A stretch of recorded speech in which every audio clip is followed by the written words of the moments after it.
Hello everyone, this is Mahojo. This video is about what I think will happen to the relationship between the major Eastern powers of the world and the major Western powers of the world. So for the Eastern powers, that would mainly be China and Russia. Also, developing sort of power in that sphere is Iran. Maybe the third most powerful in that sort of trifecta, and in that group generally of sort of anti-Western countries. And on the Western side, you have groups like the G7, the EU, to a lesser extent the G20. If you don't know what the G7 is, it stands for the Group of Seven. Group of, I think it's D7 most developed, so like most rich economies in the world all get together because they're the big boys and they try and decide the important stuff. I don't know if it's still the biggest seven. I don't know if they keep it at one point, and then if one drops out of the top seven, they don't kick him out, or if they do, not sure. I could put that in the comments or whatever. G20, slightly less powerful organisation, does what it says on a tin, like the G7, but it's 20 powerful countries instead of the big seven. So there's a lot of sort of international communities in the West that sort of band together and stand up for sort of like generally, I guess you could simplify it to say kind of American-y values, like sort of neoliberal, slightly progressive capitalism. That's the sort of template that, they want to push things towards. Obviously democracy as well. I'm not going to, be some dickhead who's just like, America, nothing good about it, nothing good about their influence in the world. I mean, yeah, democracy is good. But yeah, that's sort of what they go for. So there's been a relationship, as you might know, between the East and the West, sort of a fraught one, ever since globalization started, basically. So I guess you could call that at the end of the Second World War. There wasn't much of a relationship at all. Well, I would say not much of a economically or like militarily, strategically important relationship between the US and China, really.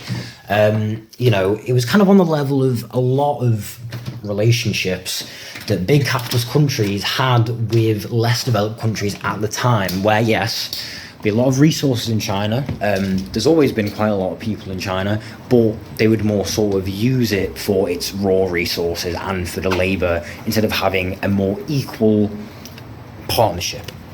Russia is a little bit different. Russia, as an economy, developed, industrialized, and modernized quite a lot faster, quite a lot before China. So the way it kind of started, this oppositional relationship between East and West, as we know it, is really with the Soviet Union. China was less of a factor. They were much more of a junior partner several decades ago in that big two than they are now. Because obviously Soviet Union, for those you don't know, not completely different, but different boundaries to the modern Russian Federation. Russian Federation, that's Putin, that's all that. But the Soviet Union, as well as what we now call Russia, had sways more land. You may have heard they used to control Ukraine, and a lot of people have heard that now. But also things like Belarus, Moldova, part of Poland, part of Germany.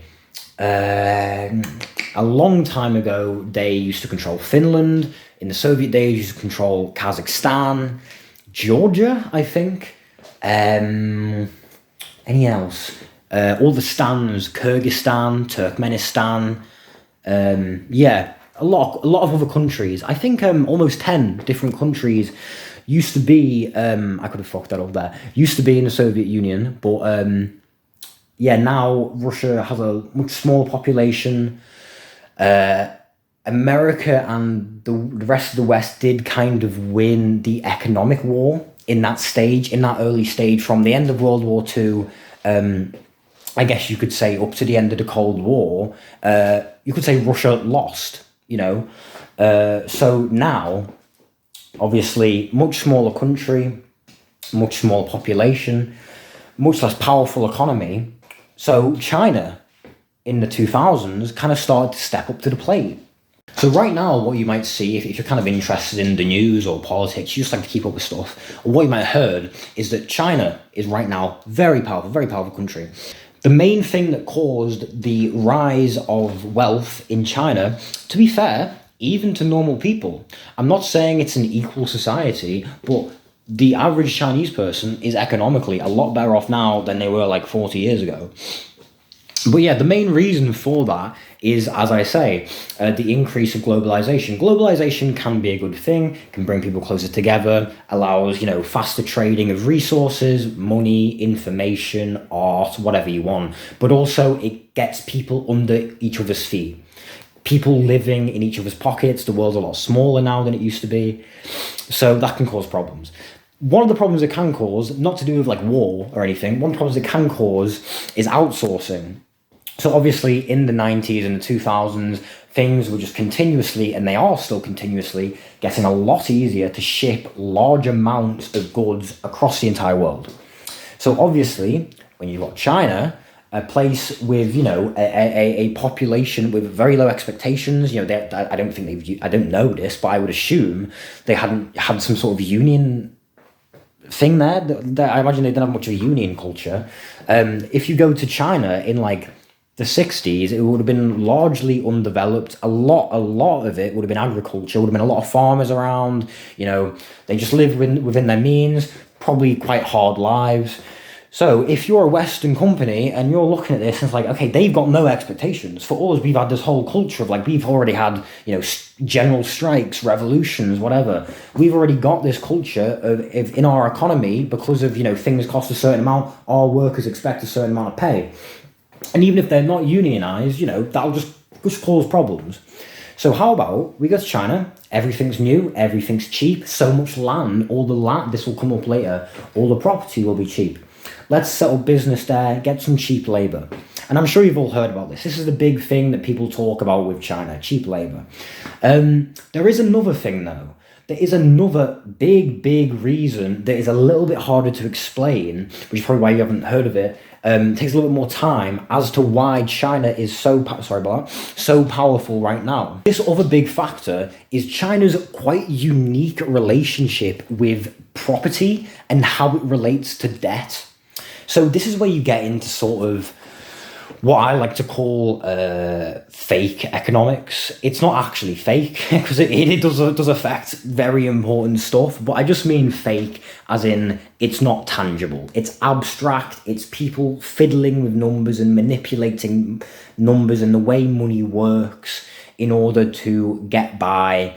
And it's not smart, doesn't add anything to the world. It's not an organic, good faith interaction with a capitalist system. It's just, fudging the numbers. So the way in which China very complexly has fudged the numbers for a long time is through its property boom. So there's a couple of things going on there. One thing is that a big appeal of Xi Jinping's recent administration is that China has a big manufacturing base, low unemployment. There's always some sort of manufacturing or physical labor job that needs to be done in China. That's the narrative. So a big thing that China will do is they will spend copious amounts of money on infrastructure. They'll build a bridge where probably don't need a bridge, but it'll be nice. Let's say you've got two towns, and some people in this town might be able to go to this town to get better opportunities. Maybe there's jobs in this town that you can't get to over here. But if you build a bridge over a gully or whatever, then there you go. You suddenly tapped a new little bit of economic potential out of your country. But the thing is, this only works to a certain extent. So again, let's say if you've got another town, but let's say within this town, you've got a few different little villages. Would it be as worthwhile, let's say, for argument's sake, these villages are the same distance away from each other as the towns are to each other? Would it be better or worse to have those bridges there to link up the little villages inside? Well, yeah, it would still improve things, but it's diminishing returns. There'd be less of an effect. And the more bridges you build over a river, I'm just going back to bridges because it's a simple example, easy to imagine a bridge. the more bridges you build over a river, the less you will need a bridge. So the less benefit you will get from building that bridge. So it gets to a certain point where China, and this has been happening for the past, we don't know exactly because they're very secretive, but at least the past few years, maybe going all the way back to the start of the 2010s. I've read up on this, different analysts have different opinions, but at least for a while, what China has been doing is spending massive amounts on big, lavish projects that look great. Massive, massive housing projects, massive bridges, towers, waterways, canals, whatever you can name of, to help people. Well, that's what they say. But the thing is, recently, they have not been doing anything for the economy. They will spend millions, sometimes billions, on high-speed rail, stuff like that. But a lot of... I mean, we've seen about HS2. If you're British, I mean, firstly, I'm sorry. But if you're British, you may have seen about HS2 taking fucking 10 years to make a high-speed railway. China will spend several billion, make a high-speed railway in a few years. There's no one to fucking go on it. They'll just do that shit. So you might be thinking, why would they do that? One reason they would do that is because of low unemployment. If you need to build stuff all the time, you always need to build houses, schools, whatever, hospitals, they'll just build anything. And then people always need to build it. So there you go. Those people are employed. And if you're a dictator and you need to keep your populace happy, well, you want to because, you don't want to get... But that's an easy way to do it. It's not sustainable. And I'll get into why I don't think that's sustainable at all in a minute. Well, more than a minute. But for in the short term, it works. People are employed. Generally, people will be happy about that. Another thing is that as well as artificially inflating their employment figures, it also allows China to artificially inflate their growth, their GDP. Because GDP, if you know, stands for gross domestic product. So anything that your country produces that is financially valuable. So any products, but also services. And there are disagreements even now about how you measure that, and different bodies have different ways of measuring that. But generally, it is the market value of any products. They'll take a sample and try and very roughly estimate the market value of all those goods and all those services. I mean, countries can just fake their numbers anyway, by just faking them, just lying. That's a classic, lying. But it's harder because there are ways you can tell from like the exports and the imports, and also things like population and stuff like that. Outside observers can tell if you tweak your numbers more than slightly, and because of how paranoid countries are these days. They'll definitely have intelligence agencies, maybe not intelligence, but political spook agencies monitoring that sort of thing.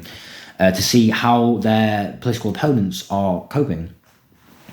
And it seems like China isn't coping very well, because I'll get to that, but if there is more economic activity going on in China, more products get domestically grossed, and more services get created, then the GDP of China will be worth more. So to investors that maybe haven't done their research as much as they should, or some of them who have, but there's sometimes you can't tell these things. And just to culture in general, and to there are, you may never heard of this, but there are international sort of finance bodies that are supposed to be independent, and they will see and they will recommend this is supposed to be for big companies or to other countries. They will recommend how good your investment will be in that country.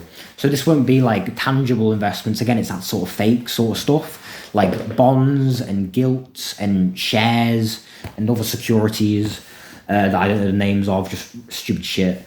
But I mean, it does matter in a sense. And if you have a high rating, it's a bit like your credit score. Countries kind of get a credit score off a lot of international bodies. Mostly they'll be related to banking and finance, obviously, because they need to know that shit.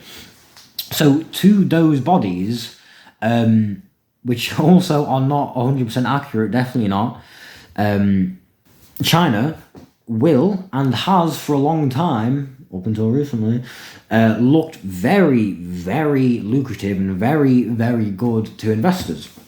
They've been able to keep on that aesthetic and bring that to be true through several things. Low labor costs, because as I say, starting from nothing, well, almost nothing. China has a massive, rich culture and history, but you know what I mean. In terms of modern capitalist industrialization, starting from nothing, those people, they would have done the job for a penny.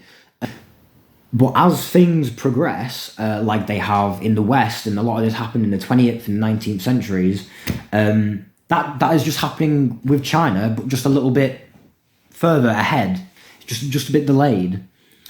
But for a long time, they've been able to do a form of slavery in China for a lot of people. A lot of those people would be considered slaves, even though technically they're not like property. By paying them obviously extremely cheap wages and a very, very cheap land because of the low population density at the time.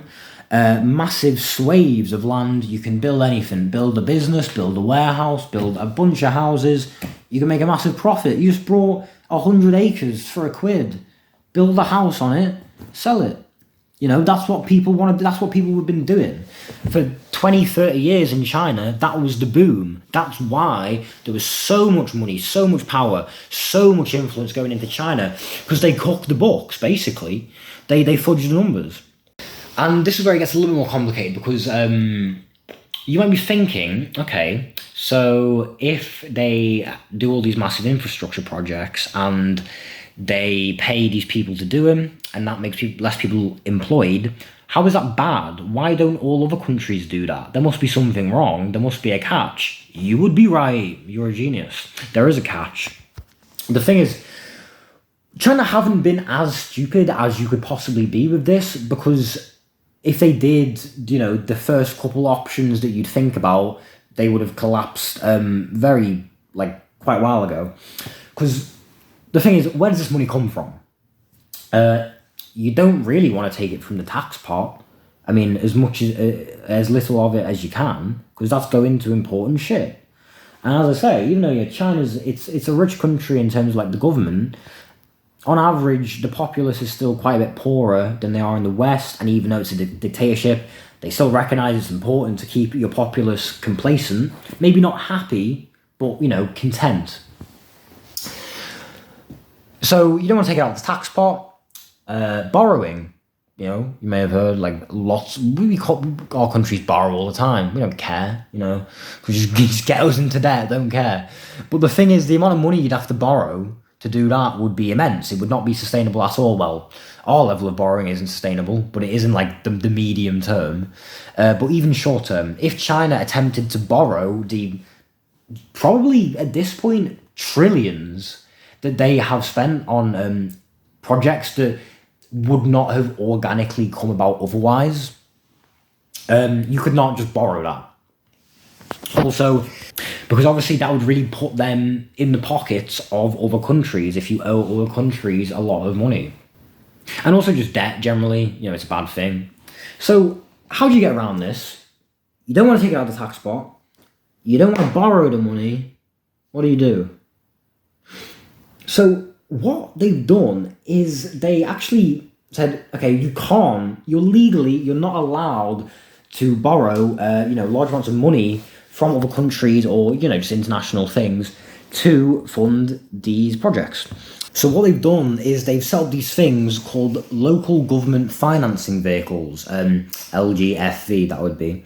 So what it is because, they say they're like a communist country or whatever, is local governments aren't allowed, as I said, to directly borrow money or even sell bonds, sell little things, investment things. Okay, how do I explain that? A government, a lot of the time, they will sell a bond, and what that means is, so a normal person, normally just an individual, will give them X amount of money, £1,000, whatever, and then they will say, okay, it is almost guaranteed. Sometimes they'll be guaranteed, sometimes they won't. They might say, okay, it's guaranteed, in 5 years, you'll get your money back. And the government's banking on, in that 5 years, they'll be able to do mad trading shit, get all the nerds on it, they'll trade on the stock market, trade everything. Then after 5 years, they're going to hope, okay, we've got £2,000. we can give them 1,200 grand. That's 800 quid for the government. And the thing is, if that doesn't happen, yeah, they'll have to pay anyway, but you're banking on the fact that it's not that much of a hit that it isn't worth it. Because the vast majority of the time, people will make a profit on these safe, national government bonds. And then the times where you don't, you're supposed to just be able to take that hit. So, I think it might be a corruption thing. Corruption, as in corruption against Xi Jinping. Bad pronunciation there. I would hazard a guess that one of the reasons Xi himself would want to do this is because it keeps money out of hands of people in the government that aren't him. That's kind of his style. That's the way he maintains power. That's his specific thing. It's a very bad idea. But what he does is he will basically try and purge the government of anyone who has like a significant amount of power who isn't him, or like anyone who is competent who isn't him, because if they're too clever or they're too powerful, they could be a threat. But you don't need me to explain why that's a bad idea. But the thing is, I don't think he wants local governments to be able to have full access to their economic potential. So what they do is they get these technically private companies, local government financing vehicles, and what they do is they will sell bonds. They will sell bonds that aren't technically government bonds, but the government has paid them on a contract to sell those bonds. So the money really is still coming from the local government, but it's just technically not a state transaction. It's just a little bit of a buffer between the state and the investor. So, it's all scattered. There's less power. There's not a big guy who's like, oh yeah, I'm the bonds guy in this district of China. Then Xi has to go have a bullet in his head. That's, I'm sure that's an annoyance to him. He'd rather just not do that. And another thing they do is, and a big thing that they use is, as I was saying before, land. The thing they do with these bonds is, with a bond, you need to have it secured. Don't need to, but you kind of need to. And what securing an asset is having something real to actually back it up. So, I don't know, you might have heard that, like, ages ago, they used to back up all of our money in Britain with gold. Like, for any quid in the bank, there would have to be that amount of gold physically held somewhere else, either in the UK or somewhere where, we're cool. In France, a little bit. But, like, there's a branch of that company that is in France, so they have access to it. So securing a bond, just to make sure it's not imaginary, and that, if something goes wrong, the person who's owed can actually get what they're owed. So what they'll do a lot of times to secure these bonds, either for the person taking it out, the individual or the businessman or whatever, or actually against the local government financing body. What they will do is they will secure these bonds against land, or, and this is actually more likely, real estate property. So if a bond or any other sort of security falls through, they could actually end up giving that land or that real estate or, equity in it to another company. Theoretically, another individual probably wouldn't do that, but more often to happen the other way around. It's like when you can't pay your mortgage, they take the house off you, or, well, more accurately, you can't pay your car payments, so they take the house off you. The house is a security, and that's kind of what they're doing, but they're doing it on a massive scale. All of the massive amounts of money, trillions and trillions of dollars, that has to flow through China, as I said before, has to flow through China to make all these massive projects in this country of over 1 trillion people. All that money, well, not all, but you know what I mean, I'm generalizing, is riding on the land market and the real estate market of China. So, a lot of eggs in one basket here. You might be able to tell where I'm going. China has lots and lots and lots and lots of land, and they used to have more of it. And what can you do with land that's very good for investment? Property. So what these local government financing vehicles have been doing for the past 20 or so years is selling off land that belongs to local governments. Obviously, the local governments have let them do it. Basically, just to earn money directly. So they'll sell the land to property developers. They'll buy it up very, very cheap. And another thing is that they will sometimes just directly sell the land or lease it off. And what that does is that massively, massively incentivizes property development, especially if the country you're in can, nudge companies and incentivize companies to want to build massive amounts of houses on somewhere. So that's what happened. Since 1990, the Chinese housing market has skyrocketed, like genuinely. I think the average house price has been over 10 times. I will check that, pull in the description, but I don't think that's wrong. I think the average house price since like 1990 is more than 10 times what it was. That is mental. Over 10 times. And apparently in Beijing, in the more valuable parts of Beijing, it is sometimes over 100 times in certain areas. Genuinely, I have heard that. I'll check it. I'll double check. But in certain parts of Beijing, the average property price since 1990 has gone up over 100 times. And that is because a large chunk of the entire Chinese economy has been kind of running off the debt that you can get if you use land as a security and property as a security and just artificially push it. So they were pushing throughout the 90s, 2000s, 2010s, try and get people to buy houses. So they got a massive civilian thing on it, a big, it's a big sort of, not craze, but a cultural thing in China to invest in property or to invest in bonds. So civilians started doing it, and there was this massive rush of property as an investment, and it just became, it got completely carried away. Now, like, there are houses which people don't live in and will never live in the middle of nowhere that are worth loads because of their abstract investment value. You ever seen any of those videos? Might link one. Any of those videos going around ghost towns in China. The reason that there's a lot of housing projects in China, you might see like spooky videos or whatever of like an entire, almost like a city, and it's just gone, there's no one there. A lot of the time they weren't abandoned, there was never anyone there. What they will do is, in order to just have a vessel for investment, they will get companies, or companies will take it on themselves because they can still get the contract off the government and get their money. They will build property that is just like a conduit. It's not even like, people aren't even meant to live there. It gets so abstract where no one lives there, and a lot of the time they're not even fit for living in. They're just like, it's like symbolic. They're like making structures that their only purpose is to be invested in. And this is where I'm talking about this mad shit, where at a certain point a lot of economics gets kind of like made up. It's just very abstract and not connected to, reality. So the thing is, if you know anything about market forces, if you ever heard of a stock market crash, or do you remember that cryptocurrency crash that happened a while ago? That was quite funny. What goes up tends to come down.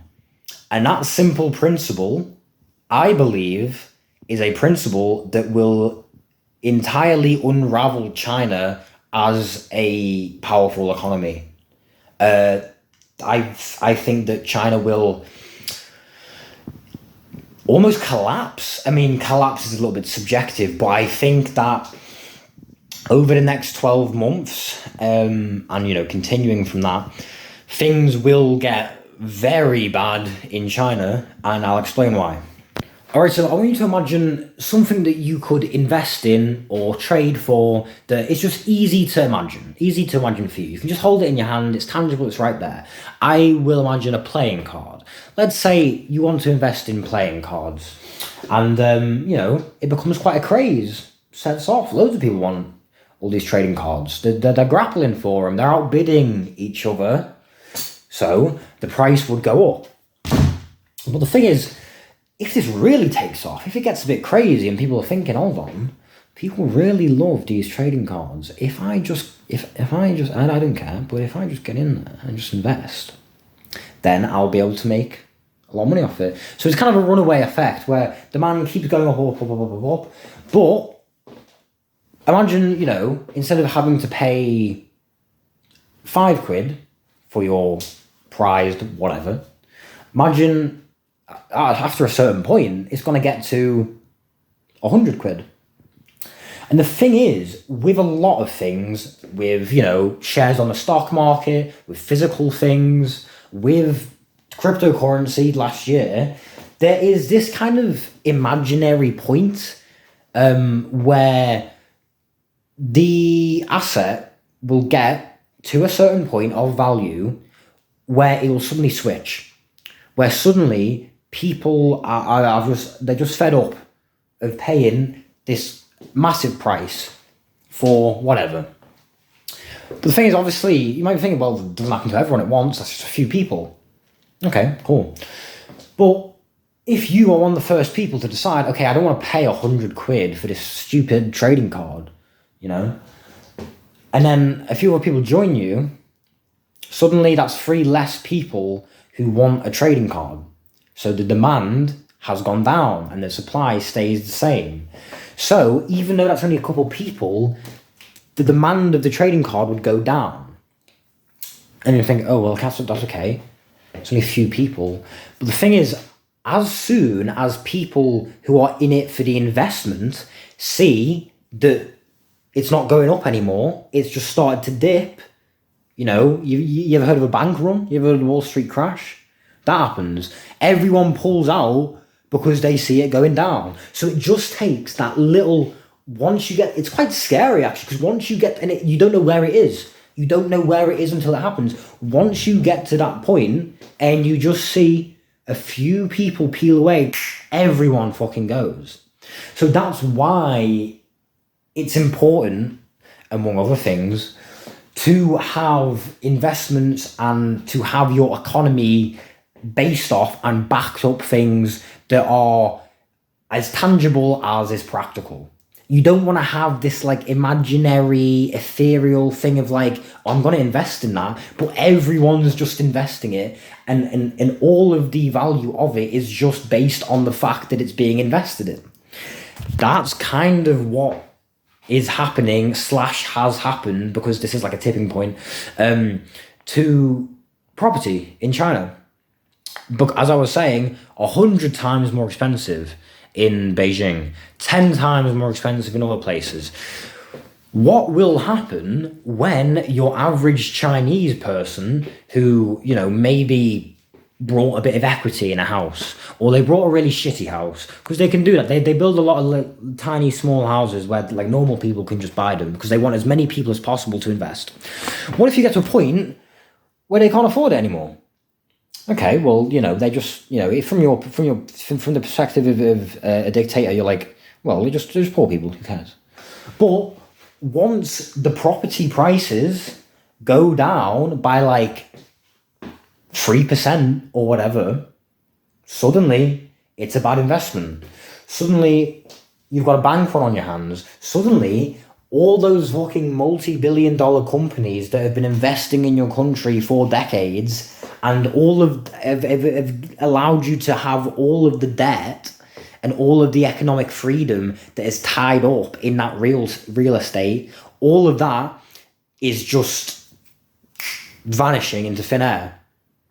And it's just returning to its actual practical value, which is far, far less when you've just got these, far, far less than what they sell it for, when you've just got these places when no one lives in the area, but they'll just build like massive tower blocks of hundreds and hundreds of homes. And in some places it's thousands. So when that bubble bursts, the play acting, the theatre is kind of over. Once people have lost their faith that the Chinese property market is worth this amount, suddenly it isn't. And it's worth a completely different amount. So now, suddenly, Imagine you're a local government financing vehicle. They need to think of a better name. Maybe it's snappier in Chinese. But imagine you're one of these things. How the fuck are you going to raise that money now? The property that you were going to sell, the land that you were going to sell to the property developer is now worth 5% of what it was, because that's its actual value, because it's not inflated anymore. So how all the money's gone, all your whole source of income is just gone, and the bonds, they're gone because the securities was the land, but now the land isn't worth as much as the bond. So like everything will just go, because almost the entire economy is just based on like imaginary shit. It's crazy. Like, it's not like Russia. I'll talk about Russia more in a sec. But it's not like... Russia's a bit different. Like, they're very...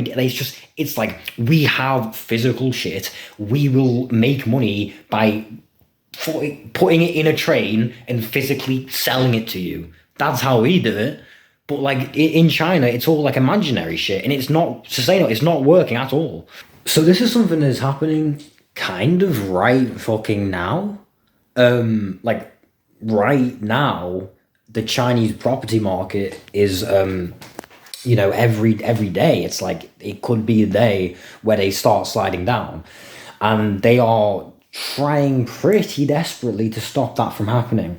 If you take very drastic measures and you do it very quickly, you can reverse or slow down one of these drops, but it's rare. Thing is, you might have seen in the news, probably not actually, about, when was this? 2 months ago, loads of like corporate dudes, what are they called? Chairmen. Yeah, about 2 months ago, loads of chairmen from China's biggest property and real estate company, Evergrande, were arrested. Several chairmen of the board were arrested, taken into custody, supposedly for corruption offences. Now, this coincidentally happened to align with a big dip in the value of Evergrande and an increase in the number of defaults on their properties. A default is when there's no way you can pay that back. Like, you've got nothing. You either have to give up your collateral, your security, or if you haven't got any sort of security, then it's just failed. Like, you're just done for. So what they did is they arrested these chairmen, appointed directly government staff, government ministers, not ministers, but like government staff, like secretaries and stuff, to directly run Evergrande. So now it's become even more publicly controlled, not publicly, state-controlled, state-run. There is also an exponentially increasing amount of subsidies that are being funneled into the property market directly from the government, from tax money.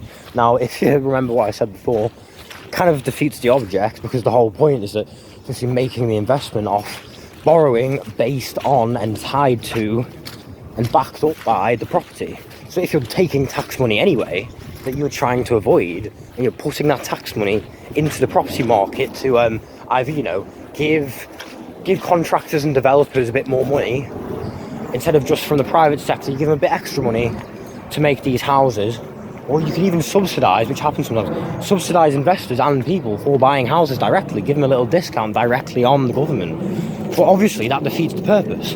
The whole point was supposed to be raising money. And now they're shelling out more and more money just to keep this money-making system from collapsing.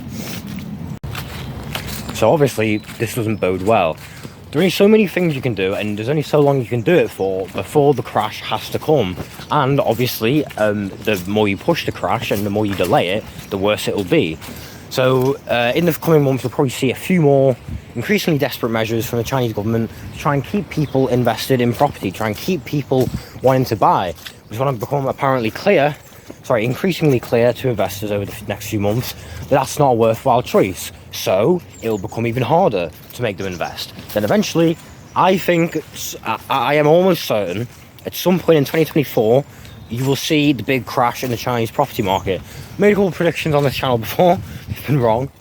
But one of them was right, one of them was wrong. But I'm pretty confident about this one.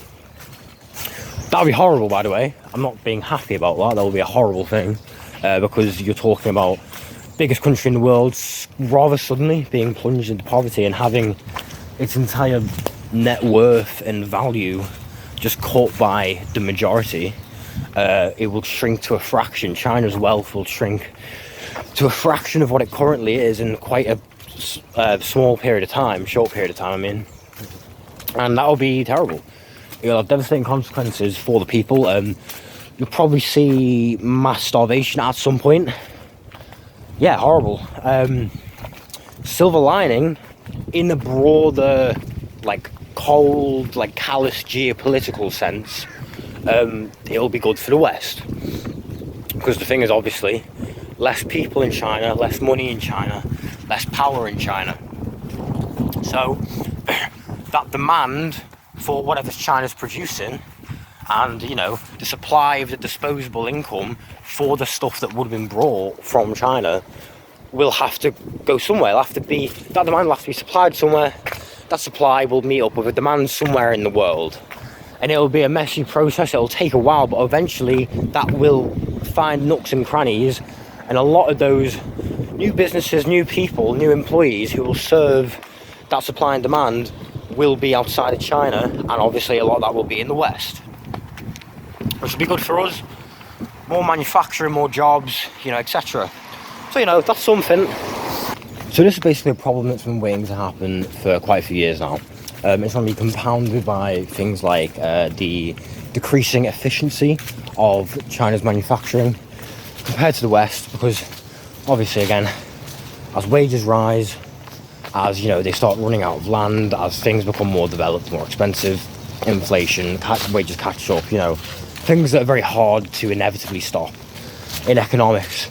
All this stuff will become harder for China to delay, and it's going to be some bad times in 2024 for them. So, seems like from what I said so far, 2024, you know, in terms of, you know, who's going to have more power, who's going to be doing better in the world, West kind of NATO-aligned, US-aligned powers, or China-Russia-aligned powers, so far, seems like the West is going to be having a better time.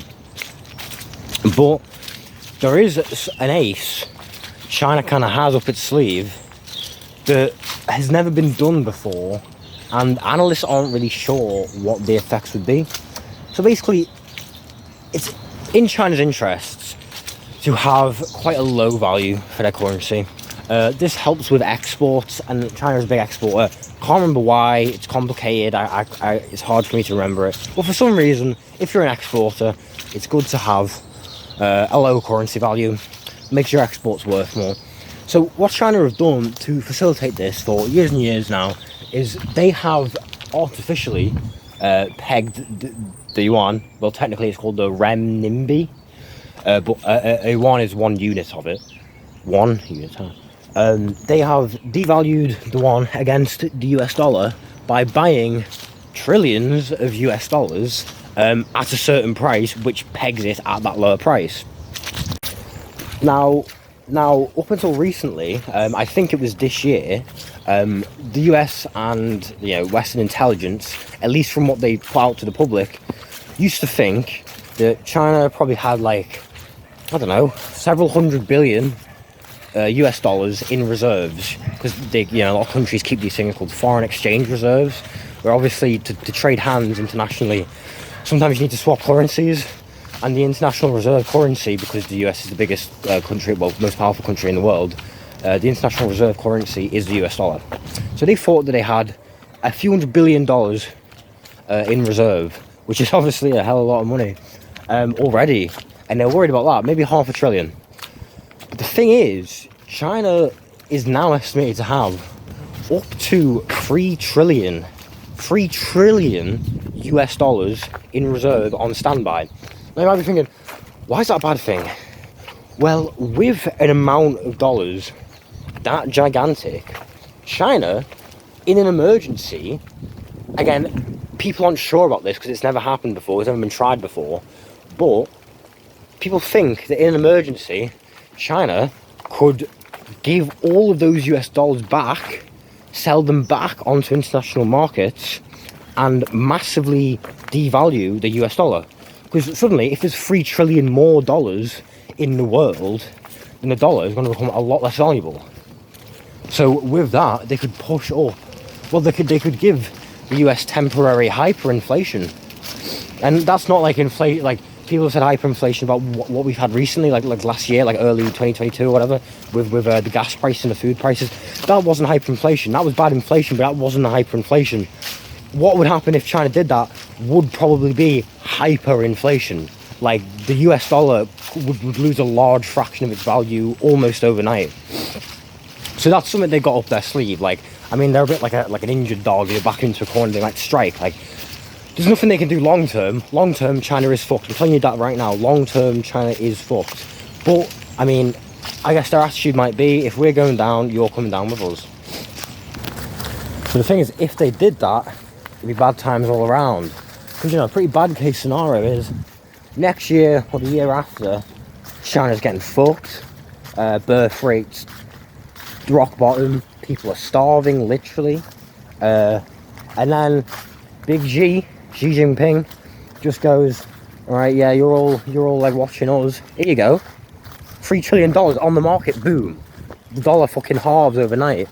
And then they're like, yeah, I mean, you'll recover in like a year or two, but you're fucked now. Hey, fuck you. Like, it's just a middle finger, basically. That'd be a bad scenario, because that'd affect us as well. I can't tell you how specifically. I'm not that good at economics, but I know that'd affect the UK in some way. So that's China. Let's move on to Russia. Russia is the other big partner in the big two. Used to be the primary partner back in the Cold War. Now is less powerful than China in terms of economy, you know, GDP, population, maybe even military strength at this point. Probably not before Ukraine, but at this point, China's military is probably more dangerous than the Russian military. It's a crazy thing to say. But yeah, what's the trajectory of Russia? Okay, so since 2014, Russia's population has been stagnating / declining. You can just Google it now. If you look at the publicly available population data, which, by the way, is mostly self-reported, so they're probably already tweaking the numbers, but even after they've tweaked the numbers, that's the best they can realistically come up with. If you Google it, you see it'll either year on year, it'll either be practically the same, or it'll go down slightly. And before the Ukraine invasion started 2022, the Russian population was actually lower than it was in 2014. So they were already on a bad trajectory. And the reason that that's bad, the reason that a low birth rate can be quite bad, is, I mean, obviously, you know, your population decreases, but also, what's going to happen when you get to the point 18, 20, 23, 25 years after your birth rate decreases? What are you going to do then when there's barely anyone under the age of 23? You know, the people who would start going out doing work. And it's more important in Russia because it's a more hard labour-based economy. It's less technological. So you need those young men to go out and do, like, fucking hard labour, back-breaking industry jobs. I know that's a bit stereotypical, but it is kind of true. And if you've got a population decline in 2014 and it stays that way, in 2039 there will be a much lower and a disproportionately low amount of 25 and under year olds compared to 26 and over year olds. So suddenly the proportion of the population that is being economically productive is lower. And then, you know, they talk about this aging population. But when you say aging population, it's not actually the fault of, you know, people getting older. It's not their fault, and that's not what causes it, really, because people don't actually get older at that fast of a rate. If you look at the average lifespan in the UK over time, it'll only go up by a year, maybe every 5 years, maybe every 10 years. That's not enough to cause the aging population. People blame old people. It's not old people's fault. It's young people not having enough kids. And which, again, you know, it's not their fault, but I mean, it's more fault than the old people. It's not their fault for being alive. But yeah, basically, that bodes badly for them. And although it may be hard to believe, there is a direct link between economic sanctions and economic weakness and population. Because obviously, if there isn't enough, you know, money to go around, there aren't enough jobs to go around. Then if there aren't enough jobs to go around, people are likely to have kids. So this is something that Russia doesn't have to worry about right now. Well, they do have to worry right now, but it won't affect them directly right now.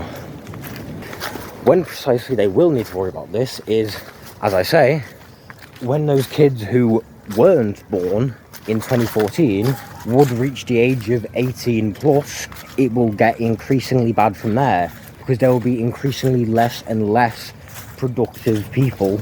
Well, you know, no offense, but yeah, more economically productive younger people in the populace. That'll fuck them up quite a bit. Who's going to look after the old people? Who's going to look after the oldies? Who's going to pay for their, you know, pension and all that? Putin isn't going to do it. So, I mean, if you're wondering, that is partially the reason why Putin decided to invade Ukraine in the first place. Because things are already looking pretty bad for Russia, and also in another way that I'll explain in a sec. So, what Russia is kind of doing right now is a last gasp. Oh, that's a lot better, a lot brighter. A last gasp, a last hurrah to try and get as much land, as much population, as much influence, as much, you know, valuable natural things like rivers, mountains, mines. In the next few years, they will do whatever to get their hands on those things before the almost inevitable collapse, which is fucking scary. Well, it's going to happen, because, I mean, I doubt Putin's going to, you know, make a 180 and just, you know, do democratic reforms in return for, you know, generous economic help from the West. That's not going to happen. What will probably keep happening is there'll be a few more wars like this, unless the Russian military gets so spent from this that they just can't, they physically cannot do any more wars. But as long as Putin is physically able, until, you know, the Russian population ultimately collapses, there will be a few more wars, maybe in Moldova. You might have heard of Transnistria. It's this breakaway little strip in Moldova, which is itself a small country, very small. And it just makes this little strip, a fifth of Moldova. It's in between Moldova and Ukraine. And there's been talks about, you know, well, not talks, but there have been plots by Russia to overthrow the democratic government in Moldova, place it with a puppet state. And then obviously they can invade from Transnistria. That might happen. Belarus is a Russian puppet state, almost entirely in the pocket of Putin. That's to the north of Ukraine. You might have seen it on a map. So there won't be a war, there won't be an invasion of Belarus, but it's quite likely in the next, you know, year to 3 years, they will absorb Belarus officially into the Russian Federation. This won't do much, like practically, physically, because Belarus is already, in every practical way, tuned and in lockstep with the interests of the Russian Federation. Economically, you know, their trade partnership is like nothing else. Very generous trade between them. Belarus is now Russia is one of Belarus's only allies, because, you know, they cozied up to Russia, so the other allies are fucked off.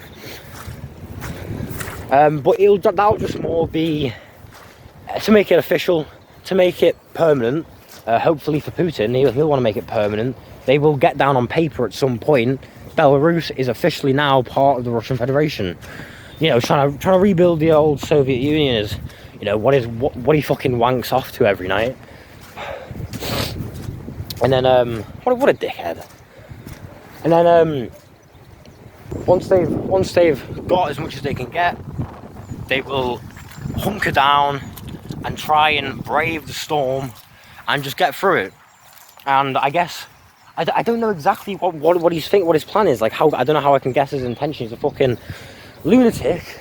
But I guess maybe he's just hoping that after this population slide, there will just be better days ahead for some reason. But I can't see any reason why. Because the other thing that I was going to say about what's causing that decline is the world's decreasing reliance on fossil fuels. Now, I know it's kind of the stereotype of Russia, you know, we make oil, we export oil, you know, that's like the joke is like that's the entire Russian economy. That's almost true, though. I read something a while back. I checked it with something else. Yeah, so hydrocarbons, which is stuff like oil, natural gas, anything in that sort of area, makes up genuinely the majority of the GDP of Russia. The majority. I think, I'll check, I'll put it in the description, but I'll check, I think all hydrocarbons, so 80%, 80 fucking percent of the Russian economy, and oil itself is a majority, I think 60%. I'll put the true figures down below, but that is fucking crazy. That is obvious. I shouldn't need to tell you why that's a bad idea. If you are a major country and you are responsible for over 100 million people, you cannot put all your fucking gross domestic eggs in one product basket. That's crazy. So, and there's only one trajectory for the future, basically. Yeah, unless we get hit by a fucking asteroid in the next 10 years or so, then in the next 10 years, the world will be a much greener place. We will rely much less on hydrocarbons. And right now, that's the only thing Russia has. So, because of population, because of the decreasing reliance on the main thing that gives Russia money, is there any other way this can go? Like, okay, sorry, I know I'm just I'm just some young fella, not a politician or whatever, but like, could anyone blame me for being confident about my opinion here? What other way could this go? With China, the majority of the value of all of their real estate, the vast majority, like 80% of it, is just going to get slashed almost overnight, and the vast majority of the Russian economy is also just going to disappear, not overnight, but maybe in 30 or so years. And also in 30 or so years, what will that be?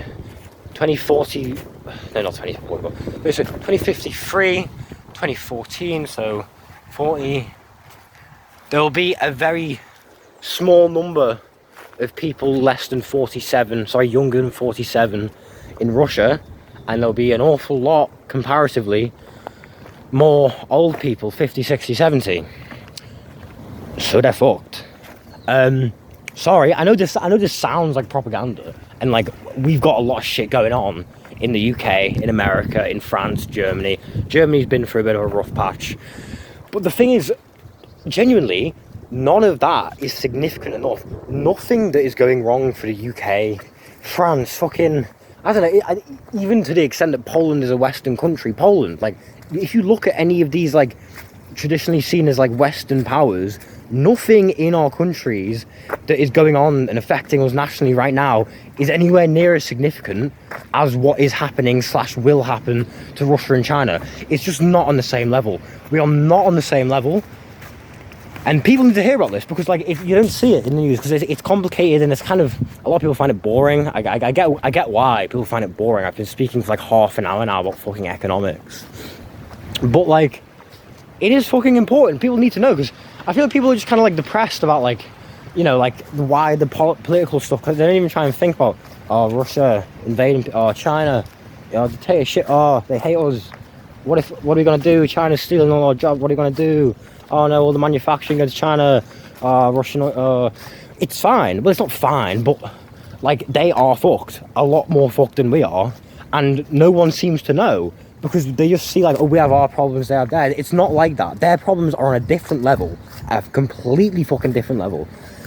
So, main bad thing, a lot of Russians and Chinese people will suffer over the coming, few years and few decades. Main good thing is that will mean, in general, in the long term, things will be more under control, and the world will be more under control of, better countries. Because, I mean, yeah, it's gonna be sketch as fuck when America gets even more powerful.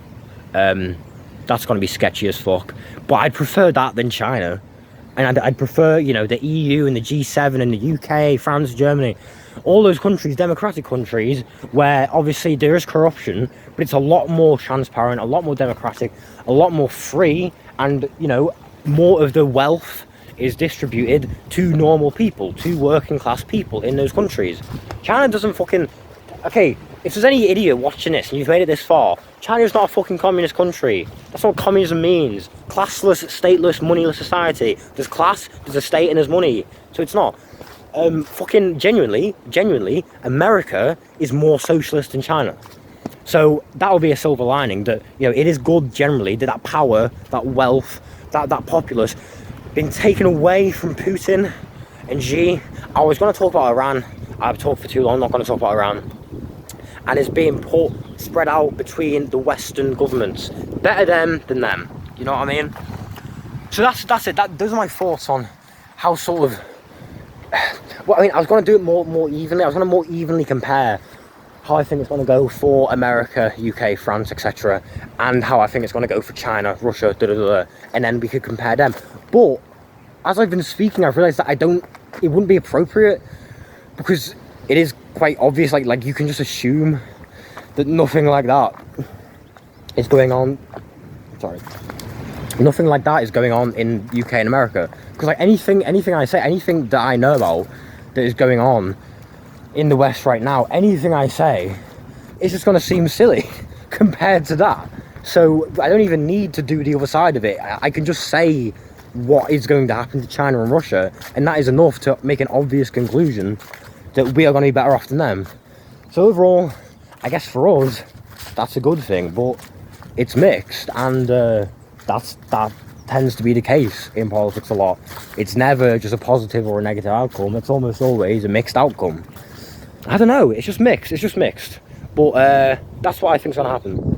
If you fucking manage to get all the way through watching this, then you're a nerd. But I mean, thank you. See you in a bit. Bye bye.